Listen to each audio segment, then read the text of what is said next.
അർജുന്റെ കുടുംബം അവർക്ക് നേരിട്ട ഒരു ബുദ്ധിമുട്ട് അത് മാധ്യമങ്ങളോട് തുറന്നു പറഞ്ഞു.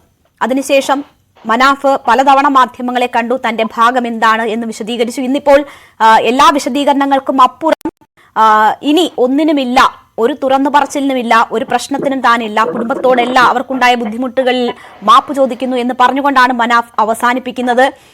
എല്ലാം ഇവിടം കൊണ്ട് അവസാനിക്കണം എന്ന ഒരു സന്ദേശമാണ് അദ്ദേഹം നൽകുന്നത്. ഇനി ആക്ഷൻ കൗൺസിലിന്റെ തീരുമാനം എന്താണ്? നിങ്ങൾക്കിനി എന്താണ് റോൾ? നമ്മൾ ആദ്യമേ പറയുന്നുണ്ട്, നമ്മള് ബഹുമാനപ്പെട്ട മുഖ്യമന്ത്രിയുടെ അടുത്ത് കൊടുത്ത നിവേദനങ്ങളായാലും കുടുംബത്തിനോട് സംസാരിക്കുന്ന സമയത്തായാലും അർജുൻ എന്ന് പറഞ്ഞ നമ്മുടെ പ്രയാസങ്ങൾ, നമ്മുടെ വിഷമങ്ങൾ അത് ഏറ്റെടുത്തുകൊണ്ട് തന്നെ പൊതുസമൂഹത്തിന്റെ മുമ്പിലേക്കും സർക്കാരുകളുടെ മുമ്പിലേക്കും ലോറി ജീവനക്കാർ അനുഭവിക്കുന്ന വേദനകളും പ്രയാസങ്ങളും ഉൾക്കൊള്ളിച്ചുകൊണ്ടുള്ള ഒരു സംവിധാനമാണ് ഞങ്ങൾ ആഗ്രഹിച്ചത്. അത് മുഖ്യമായും അർജുൻ തന്നെ ആയിരുന്നു നമ്മുടെ വിഷയം. തിരച്ചിലില് കുറച്ചു സ്പീഡ് കുറയുകയും ഞങ്ങൾ ഇതുമായിട്ട് ബന്ധപ്പെട്ട് കമ്മിറ്റി രൂപീകരിക്കുകയും, ഈ കമ്മിറ്റി രൂപീകരിക്കുക എന്ന് ആക്ഷൻ കൗൺസിൽ രൂപീകരിക്കുക എന്ന് പറയുമ്പോൾ നിരവധി ആളുകൾ കൂടി ചേർന്ന് ഉണ്ടാക്കിയ ഒരു കമ്മിറ്റിയാണ്. ഞാനതിന്റെ ഒരു ഭാരവാഹി മാത്രമാണ്. അപ്പോ ഞങ്ങള് ഈ വിഷയത്തില് എല്ലാ കാര്യങ്ങളും അവരുടെ വീട്ടിൽ പോയി അമ്മയെയും മറ്റും ധരിപ്പിച്ചിട്ടാണ് നമ്മൾ ഈ വിഷയത്തിലേക്ക് ഇറങ്ങിച്ചെല്ലുന്നത്. ഇപ്പോ പല ആരോപണങ്ങളും കേൾക്കുകയുണ്ടായി പല രീതിയിലും.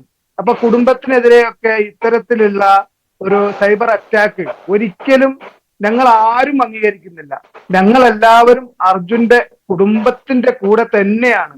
ഇപ്പൊ ഇതിലൊരു വിഷയം എന്താന്ന് വെച്ചാൽ, ഞങ്ങൾക്ക് എല്ലാവർക്കും പ്രയാസമായത് ഞങ്ങളെ അറിയിച്ചില്ല എന്നൊക്കെ പറയുമ്പോ, ഞങ്ങൾ അനുവാദമില്ലായിരുന്നു എന്നൊക്കെ പറയുമ്പോൾ ഞങ്ങൾക്ക് അത് വേദനിച്ചു എന്നുള്ളത് ശരിയാണ്.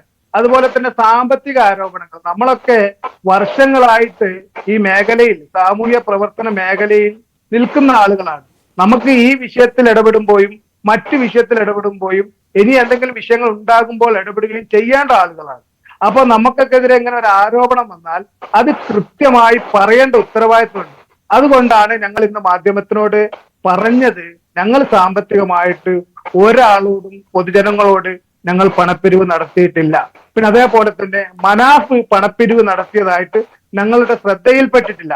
അഥവാ ആരെങ്കിലും അത്തരത്തിൽ നിയമവിരുദ്ധമായിട്ട് മനാഫ് എന്തൊക്കെ ചെയ്തു എന്ന കാര്യം അദ്ദേഹം തന്നെ ഇന്ന് വിശദീകരിച്ചതാണ്. ഞാൻ പറയുന്നത്, ഇപ്പോൾ ആക്ഷൻ കൗൺസിലിനെതിരെയും ചില പരാമർശങ്ങളൊക്കെ അർജുന്റെ കുടുംബത്തിന്റെ ഭാഗത്തു നിന്നും ഉണ്ടായല്ലോ.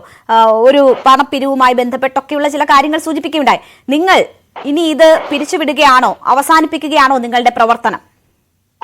തീർച്ചയായിട്ടും അത് ഞങ്ങൾ ഇന്ന് രാത്രി ഞങ്ങളൊരു മീറ്റിംഗ് കൂടണം എന്ന് വിചാരിച്ചിട്ടുണ്ട്. ആ കമ്മിറ്റി മീറ്റിംഗ് തീരുമാനത്തിനനുസരിച്ച് ഞങ്ങൾക്ക് പറയാനുള്ളത് വിശദമായി നമ്മുടെ കമ്മിറ്റി ഭാരവാഹികൾ മാധ്യമങ്ങളിൽ കൂടി പൊതുജനത്തെ അറിയിക്കണം എന്നാണ് ആഗ്രഹിക്കുന്നത്. അതും ഈ അവസരത്തിൽ വേണമോ വേണ്ടയോ എന്നുള്ളത് കമ്മിറ്റി തീരുമാനിക്കും. നിലവിൽ യാതൊരു സാമ്പത്തിക ഇടപാടുകളും ഞങ്ങൾ നടത്തിയിട്ടില്ല. ശരി, അന്തിമ തീരുമാനം എടുത്തിട്ടില്ല എങ്ങനെ ആക്ഷൻ കൗൺസിലിന്റെ പ്രവർത്തനങ്ങൾ ഇനി മുന്നോട്ട് പോകും എന്ന കാര്യത്തിൽ എന്നതാണ് അദ്ദേഹത്തിന്റെ പ്രതികരണത്തിൽ നിന്ന് എനിക്ക് മനസ്സിലായി. ഞാൻ താങ്കളിലേക്ക് വരാം.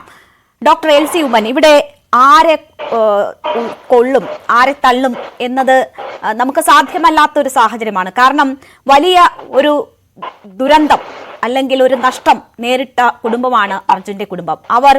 അവരുടെ ഏറ്റവും വലിയ ലക്ഷ്യം എന്ന് പറയുന്നത് അർജുൻ എന്ത് സംഭവിച്ചു എന്നത് അറിയണമെന്നായിരുന്നു. അതിനുവേണ്ടി അവർക്ക് സാധ്യമാകുന്ന എല്ലാ ശ്രമങ്ങളും നടത്തി.